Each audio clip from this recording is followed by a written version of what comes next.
মাত্র ৫০ থেকে ১০০ টাকা খরচ করে চাইলে আপনিও বানিয়ে নিতে পারেন এত মজাদার এবং দারুণ স্বাদের এই নান রুটি। হ্যালো এভরিওয়ান, আসসালামু আলাইকুম। কেমন আছেন সবাই? আশা করি সবাই ভালো আছেন।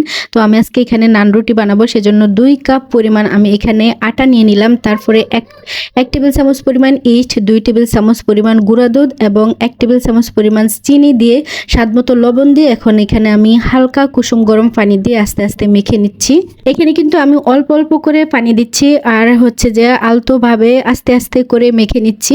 দেখেন এক পর্যায়ে কিন্তু আমার এরকম একটা ব্যাটার হয়েছে, তারপরে কিন্তু আর পানি দিতে হবে না।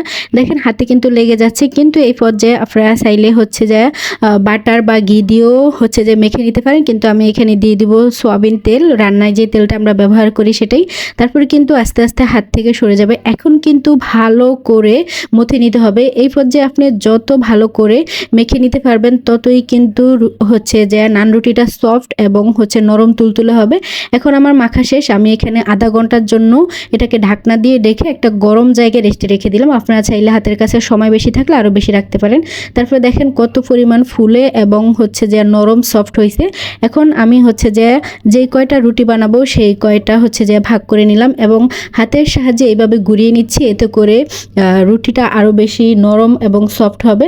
আমি টোটাল 4টা রুটি বানাবো, সেজন্য 4টা ভাগ করে নিলাম। আপনারা চাইলে হচ্ছে বাড়িয়ে কমিয়ে নিতে পারেন, কোনো সমস্যা নেই। এখন অল্প করে হচ্ছে যে আটা দিয়ে তারপরে হচ্ছে যে আমরা যেভাবে রুটি বেলি সেই পরিমাণই হচ্ছে যে কিন্তু বেলে নিব। তারপরে হচ্ছে যে বেলা শেষ হয়ে গেলে দেখেন এরকম একটা অবস্থাতে আসবে, কিন্তু এই বেশি মোটাও না এবং বেশি পাতলাও করা যাবে না। তারপরে কড়াইতে আমি হচ্ছে যে একটু কড়াইটা গরম করে নিলাম, তারপরে হালকা আগে একটু সেকে নিব, তারপরে দিয়ে দিব হচ্ছে তেল। তবে আপনারা চাইলে বাটার অথবা ঘি দিয়েও ভাজতে পারেন, এতে করে ফ্লেভারটা আরও ভালো আসবে, কিন্তু আমার হাতের কাছে ছিল না, এই জন্য আমি তেল দিয়ে বানিয়ে নিচ্ছি।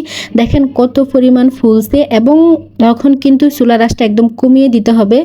চুলার আঁচটা যদি বাড়ানো থাকে তাহলে কিন্তু উপরেও হয়ে যাবে কিন্তু ভিতরে হবে না, সেজন্য চুলার আঁচটা একদম হালকা করে রেখে আস্তে আস্তে করে চেপে চেপে তারপরে হচ্ছে যে রুটিটা ভাজতে হবে। দেখেন কালারটা কত সুন্দর হয়েছে এবং খেতে কিন্তু মাশাআল্লাহ খুবই ভালো লাগছে। খুবই নরম তুলতুলে একটা নান রুটি হয়েছে, চার সাথে খেতে এটা কিন্তু খুবই মজা লাগছে।